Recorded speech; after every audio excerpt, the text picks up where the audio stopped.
Mashina bozorida ro'parasidagi yangi kottejlarimizga kelganmiz. Srochniy bitta kottejimiz sotilgan bo'lib qolishdi. Egalari chet elga ketishyapti ekan. Arzon narxlarda hozir ichlarini ko'rsatib o'taman. Qumshuva holatda o'zi oqartirib qo'yishgan. Shu holatda sotamiz. Bu tarafimiz mashina bozorida ro'parasida birinchi ko'cha o'ngga shunda kirganmiz. Mana o'zi kottejlarimizda odamlar yashashyapti, ko'chib kelishgan. Mana u sotilib turgan o'sha yangi xonadonimiz. Mana o'z darvozalar qo'yilgan. Ichlari xonalarga bo'lingan. Bismillah. Hammaga shuna yangi xonadonlar nasib qilsin. O'zini yozgi oshxonasi, zeloniy zonasi bor. Hop, podvaliga ega o'zini. Pastda podvali bor. Hop, bu tarafdan kirganimizda mana bitta katta zali.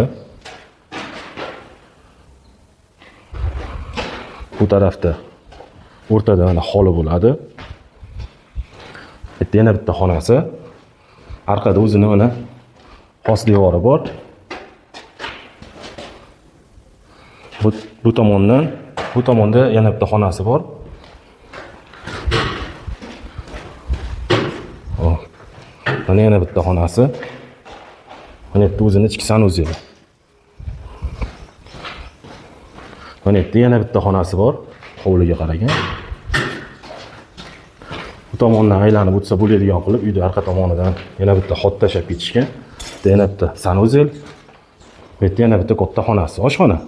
Qilsa ham bo'laveradi, oshxona. Mana juda ham ko'p. Yaxshi holatda, zo'r holatda remont qilishyapti. O'sha ancha bitta deb qoldi. Qolganini olgan odam davom ettirib ketadi. Arzon narxlarda sotuvga chiqaryapmiz. Inshaalloh olgan odamlarga nasib qilsin. Pastda raqamlarni qoldiraman, egalarini bemalol qo'ng'iroq qilib savdolashsalaring bo'ladi.